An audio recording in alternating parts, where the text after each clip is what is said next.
Hello, my YouTube family. Welcome back to my channel, Magic Flips. ನೀವು ನಮ್ಮ ಚಾನಲ್ಗೆ ಹೊಸಬರಾಗಿದೆ please like watch and subscribe. ಇನ್ನು ಇವತ್ತು ರಿವ್ಯೂ ಬರೋದಾದ್ರೆ India versus England T20 match ನೋಡೋಣ ಅಂತ ಕುತ್ಕೊಂಡೆ. ವೀಕೆಂಡ್ ಆಗಿತ್ತು. ಏನ್ ಹೇಳೋದು, ಐರ್ಲೆಂಡ್ ಮೇಲೆ ನೋಡಿದ್ರೆ ಆ ತರ ಲಾಸ್, ಇಂಗ್ಲೆಂಡ್ ಮೇಲೆ ನೋಡಿದ್ರೆ ಫಸ್ಟ್ ಮ್ಯಾಚ್ ನೋಡಿದ್ರೆ ಚೆನ್ನಾಗಿ ಆಡಿದ್ರು ಅಂತ ಹೇಳೋಷ್ಟೊತ್ತಿಗೆ ಮಳೆ ಬಂದೆಲ್ಲ ಕೆಟ್ಟೋಯ್ತು.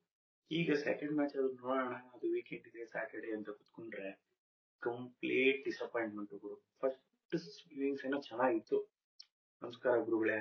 ನಿನ್ನೆ ಮ್ಯಾಚ್ ನೋಡಿದ್ರಿ, ಒಂದೇ ಒಂದು ಫೀಲಿಂಗ್, ಇದು ನನ್ನ ಮ್ಯಾಚ್ ಅಲ್ವಾ, ಮತ್ತೆ ಹೇಗ್ ಸೋತ್ವಿ, ನಮ್ದಲ್ವಾ ಗುರು ಮ್ಯಾಚು. ಎಷ್ಟು ಚೆನ್ನಾಗಿ ಆಡಿ ಫಸ್ಟ್ ಇನ್ನಿಂಗ್ಸ್ ಪರ್ಫಾರ್ಮ್ ಮಾಡಿ ಏನಾಯ್ತು ಅಂತ ಗೊತ್ತಾಗ್ಲಿಲ್ಲ.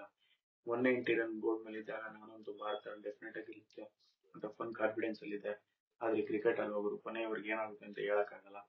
ಮೊದಲು ನಮ್ ಬ್ಯಾಟಿಂಗ್ ನೋಡೋದಾದ್ರೆ ಓಪನಿಂಗ್ ಬಂದ ಅಭಿಷೇಕ್ ಶರ್ಮಾ ಸೂಪರ್ ಸ್ಟಾರ್ಟ್ ಮಾಡಿದ್ರು. ಇವತ್ತು ದೊಡ್ಡ ಇನ್ನಿಂಗ್ಸ್ ಬರುತ್ತೆ ಅಂತ ಅನ್ಸ್ತು. ಕೇವಲ 24 ಬಾಲ್ ಅಲ್ಲಿ 43 ರನ್, ಅದರಲ್ಲಿ 8 ಫೋರ್ ಮತ್ತು ಒಂದು ಸಿಕ್ಸರ್. ಪವರ್ ಪ್ಲೇ ನಲ್ಲಿ ಇಂಗ್ಲೆಂಡ್ ಬೌಲರ್ಗೆ ಉಸಿರಾಡಕ್ಕೆ ಅವಕಾಶನೇ ಕೊಡಲಿಲ್ಲ. ಇನ್ನು ಸ್ವಲ್ಪ ಹೊತ್ತು ಇದ್ದಿದ್ರೆ 70 to 80 ರನ್ಸ್ ಸುಲಭವಾಗಿ ಬರ್ತಿತ್ತು ಅನ್ಸ್ತು. ಆಮೇಲೆ ಎಲ್ಲರ ಕಣ್ಣು ಇದ್ದಿತ್ತು 15 ವರ್ಷದ Suryavanshi guys first match, debut match. ಅವ್ರು ಬರ್ಬೇಕು ಅಂತ ತುಂಬಾ ಜನ ಆಶ್ವಾಸನೆ ಇಟ್ಕೊಂಡಿದ್ರು, ಬಂದೇ ಬಂದ್ರು. ಮೊದಲ ಇಂಟರ್ನ್ಯಾಷನಲ್ ಮ್ಯಾಚ್, ಆದ್ರೆ ಭಯವೇ ಇಲ್ಲ ಅನ್ನೋ ಹಾಗೆ 2 ಸಿಕ್ಸ್ ಹೊಡೆದ್ರು. 10 ಬಾಲ್ಗೆ 14 ರನ್ ಮಾತ್ರ, ಅದೊಂದು ಡಿಸಪಾಯಿಂಟ್ ಆಯ್ತು. ಆ ಕಾನ್ಫಿಡೆನ್ಸ್ ನೋಡಿದ್ರೆ ಈ ಹುಡುಗ 100 ವಿಕೆಟ್ ಹೊಡಿತಾನೆ ಅನ್ನೋ. ಮುಂದಿನ ದಿನಗಳಿಗಂತೂ ಪಕ್ಕ ಸ್ಟಾರ್ ಆಗ್ತಾನೆ, ನೋ ಡೌಟ್. ನಂತರ ಬಂದ ಇಶಾನ್ ಕಿಶನ್. ನನ್ನ ಪ್ರಕಾರ ಭಾರತದ ಇನ್ನಿಂಗ್ಸ್ ನ ಬೆಸ್ಟ್ ಬ್ಯಾಟ್ಸ್ಮನ್ ಅಂತ ಹೇಳ್ಬೋದು. ಅನಾವಶ್ಯಕದ ಶಾಟ್ಗಳೇ ಆಡ್ಲಿಲ್ಲ, ತುಂಬಾ ಮೆಚೂರ್ ಆಗಿ ಆಡಿದ್ರು. 49 ರನ್ ಮಾಡಿ ಅರ್ಧ ಶತಕನ 1 ರನ್ ಇಂದ ಮಿಸ್ ಆದ್ರು.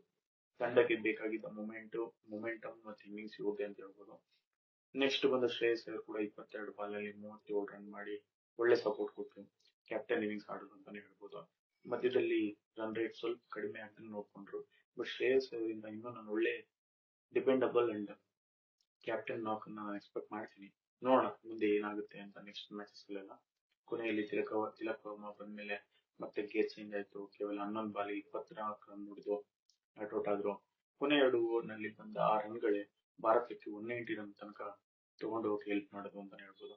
ನಿಜ ಹೇಳ್ಬೇಕಂದ್ರೆ 190 ಅಂದ್ರೆ T20 ಡಿಫೆಂಡಬಲ್ ಸ್ಕೋರ್ ಅಂತಾನೆ ಹೇಳ್ಬೋದು, ಅದು ಇಂಗ್ಲೆಂಡ್ ಅಂತ ಪಿಚ್ ಅಲ್ಲಿ. ಆದ್ರೆ ಇಂಗ್ಲೆಂಡ್ ಬ್ಯಾಟಿಂಗ್ ಶುರು ಆಗ್ತಿದ್ದಂಗೆ ಹರ್ಷದೀಪ್ ಸಿಂಗ್, ಫಿಲ್ ಸಾಲ್ಟ್ ಮತ್ತು ಜೋಸ್ ಬಟಲ್ ನ ಫಸ್ಟ್ ಓವರ್ಸ್ ಅಲ್ಲಿ ಇಬ್ಬರನ್ನ ಔಟ್ ಮಾಡ್ಬಿಟ್ರು ಗೈಸ್. ನನಗಂತೂ ಶಾಕು, ಏನ್ ಗುರು ಹಿಂಗೆ ಆಗೋಯ್ತು, ಅದು ಎಂತ ಬ್ಯಾಟ್ಸ್ಮನ್. ಫಿಲ್ ಸಾಲ್ಟ್ ನೀವೇ ನೋಡಿದಿರಾ, RCB ಗೆ ಸೂಪರ್ ಆಗಿ ಆಡ್ತಾರೆ. ಆಗ ನಾನು ಕೂಡ ಇದು ಆಯ್ತು ನಾನ್ ಪಂದ್ಯ ನಮ್ದೇ ಹಿಡಿದು ಒನ್ ಸೈಡ್ ಇನ್ನಿಂಗ್ಸ್ ಅಂತಾನೆ ಅಂತ ಅನ್ಕೊಂಡಿದ್ದೆ. ಈ ತರ ಟರ್ನು ಟ್ವಿಸ್ಟ್ ಅಂತ ನಾನು ಎಕ್ಸ್ಪೆಕ್ಟ್ ಮಾಡಿರ್ಲಿಲ್ಲ.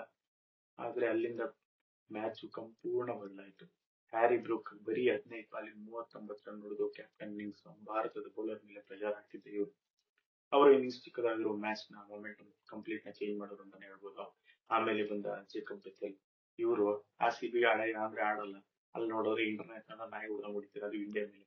ಅದೊಂದು ಬೇಜಾರು ವಯಸ್ಸು. RCB ಪ್ಲೇಯರ್ ಅನ್ನೋ ಖುಷಿನೋ ಇಲ್ಲ ಇಂಡಿಯಾ ಮೇಲೆ ಹೊಡೋದು ಅಂತ ಬೇಜಾರ್ ಮಾಡ್ಕೋಬೇಕು, ಗೊತ್ತಾಗ್ತಾ ಇಲ್ಲ. ಕ್ಲಾಸ್ ಬ್ಯಾಟಿಂಗ್ ಆಡಿದ್ರು. 46 ಬಾಲ್ಗೆ 76 ರನ್, ಇವರ ಮ್ಯಾನ್ ಆಫ್ ದಿ ಮ್ಯಾಚ್. ಅದರಲ್ಲಿ 5 ಫೋರ್ 5 ಸಿಕ್ಸರ್. ಯಾವ ತರ ಆಡ್ದ ಸ್ವಾಮಿ ಅಂದ್ರೆ ಸರಿಯಾಗಿ ಆಡ್ದ. ಯಾವ ಬೌಲರ್ ಬಂದ್ರು ಒಂದೇ ಕಾನ್ಫಿಡೆನ್ಸ್, ಹೊಡಿತಾ ಹೊಡೆದಾಕ್ತಾರೆ. ಕೊನೆವರೆಗೂ ನಿಂತು ಪಂದ್ಯ ಫಿನಿಶ್ ಮಾಡಿಕೊಟ್ರು. Match man of the match ಅಂತ ಆಲ್ರೆಡಿ ಹೇಳಿದೆ. 100% ಕೊಟ್ಟಿದ್ದು ಕರೆಕ್ಟ್ ಅವರಿಗೆ. ನನ್ನ ಪ್ರಕಾರ ಮ್ಯಾಚ್ ಟರ್ನಿಂಗ್ ಪಾಯಿಂಟ್ ಅಂದ್ರೆ 17 ಓವರ್. ಈ ಸ್ವಾಮಿ ಇದಾನೆ ಯಾರು, ಬಿಷ್ಣೋಯ್, ಬಂದ ನೋಬಾಲ್ ರಾಜ. ನೋಬಾಲ್ ಹೊಡೆದ್ಮೇಲೆ ನೋಬಾಲ್ ಮೇಲೆ ನಾನು ಎಕ್ಸ್ಟ್ರಾ ರನ್ ಹೊಡೆದಿದ್ದೆ 27 28 ರನ್ ಕೊಟ್ಟಾಗ ಆ ಓವರ್ ಅವ್ನಿಗೆ ಕೊಟ್ಟಿಲ್ಲ ಅಂದಿದ್ರೆ. ಈ ವಿಷಯದಲ್ಲಿ ನನಗೆ ಶ್ರೇಯಸ್ ಅಯ್ಯರ್ ಕ್ಯಾಪ್ಟನ್ಸಿ ನಿಜವಾಗ್ಲೂ ಇಷ್ಟ ಆಗಲಿಲ್ಲ. ಯಾರಾದ್ರೂ 17ನೇ ಓವರ್ ಅಲ್ಲಿ ಸ್ಪಿನ್ನರ್ ತಗೋತಾರ, ಅಲ್ಲಿ ಇಲ್ವಾ ಶಿವನ್ ದುಬೆ, ಕರ್ಕೊಂಬಂದ್ ಹಾಕ್ಸಿದ್ರೆ ಹೆಂಗೋ ಒಂದು ಡಿಫೆಂಡ್ ಮಾಡ್ಕೊಂಡಿರೋನು. ಅವನ ಸಿಕ್ಕಿದೆ ಚಾನ್ಸ್ ಅಂತ ನಾಯಿ ಹೊಡೆದಂಗೆ ಹೊಡೆದ್ಬಿಟ್ಟ ಬೆಥೆಲ್. ಅದು ನೋಬಾಲ್ಗಳೆಲ್ಲ ಸಿಕ್ಸ್ ಹೊಡೆದ್ಬಿಟ್ಟ. ಇಂಗ್ಲೆಂಡ್ಗೆ ಮತ್ತೆ ಕಾನ್ಫಿಡೆನ್ಸ್ ಕೊಟ್ಟು ಅಲ್ಲಿವರೆಗೆ ಮ್ಯಾಚ್ ಕಂಪ್ಲೀಟ್ಲಿ ಇಂಡಿಯಾ ಕಂಟ್ರೋಲ್ ಇತ್ತು. ಈ ಕಂಪ್ಲೀಟ್ ಚೇಂಜ್ ಇಷ್ಟು ಅಂತಾನೆ ಹೇಳ್ಬೋದು. ಬೌಲಿಂಗ್ ನಲ್ಲಿ ಹರ್ಷದೀಪ್ 3 ವಿಕೆಟ್ ತಗೊಂಡು ಆರಂಭದಲ್ಲಿ ಅದ್ಭುತವಾಗಿ ಬೌಲಿಂಗ್ ಮಾಡಿದ್ರು. ಆದ್ರೆ ಡೆತ್ ಓವರ್ ನಲ್ಲಿ ಸ್ವಲ್ಪ ರನ್ ಜಾಸ್ತಿ ಹೋಯ್ತು. ಮೇನ್ ಪ್ರಾಬ್ಲಮ್ ಇಲ್ಲೇ ಅಲ್ವಾ, ಬಿಷ್ಣೋಯ್ನ ಎಷ್ಟೊಂದು ರನ್ಸ್ ಕೊಟ್ಬಿಟ್ರೆ ಅದು T20 ಕಂಟ್ರೋಲ್ ಹೇಗ್ ಮಾಡಕ್ಕಾಗುತ್ತೆ ಹೇಳಿ. ಅವ್ರ ಕೈಲೂ ಆಪ್ಷನ್ ಇರ್ಲಿಲ್ಲ. ಹರ್ಷದೀಪ್ ಕೈಯಲ್ಲಿ ಸ್ಕೋರ್ ಇಲ್ಲ, ಹೆಂಗ್ ಡಿಫೆಂಡ್ ಮಾಡ್ತಾನೆ ಹೇಳಿ. ಅಕ್ಷರ್ ಪಟೇಲ್ ಕೂಡ ಒಳ್ಳೆ ಸ್ಪೆಲ್ ಹಾಕಿದ್ರು, ತಂಡಕ್ಕೆ ಬ್ರೇಕ್ ಥ್ರೂ ಕೊಟ್ರು. ಒಟ್ಟಾರೆ ಹೇಳೋದಾದ್ರೆ guys, ಈ ಸೋಲಿಗೆ ಬ್ಯಾಟಿಂಗ್ ಕಾರಣ ಅಂತ ನನಗೆ ಅನಿಸ್ತಾ ಇಲ್ಲ. 190 ರನ್ಸ್ 190 ರನ್ಸ್ ಇದು ಡೆಫಿನೆಟ್ಲಿ ವಿನಬಲ್ ರನ್ಸ್ ಗೆಲ್ಲೇಬೇಕಾದಂತ ಮ್ಯಾಚ್ ಗೆಲ್ಬೋದಾಗಿತ್ತು, ಆದ್ರೆ ಡೆತ್ ಓವರ್ ಬೌಲಿಂಗ್ ಇಂದ ನಾವ್ ಈ ಮ್ಯಾಚ್ ನ ಕಳ್ಕೊಂಡ್ವಿ. ಫಸ್ಟ್ ಮ್ಯಾಚ್ ನೋಡಿದ್ರೆ ಹಂಗಾಯ್ತು, ಈ ಮ್ಯಾಚ್ ನೋಡಿದ್ರೆ ಹಿಂಗಾಯ್ತು, ಏನು ಮಾಡಕ್ಕಾಗಲ್ಲ.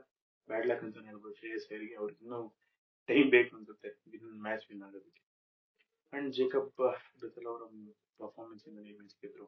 ಈ ಮೂರು ಸೇರಿ ಭಾರತದಿಂದ ಪಂದ್ಯನ ಕಸ್ಕೊಂಡು ಅಂತಾನೆ ಹೇಳ್ಬೋದು.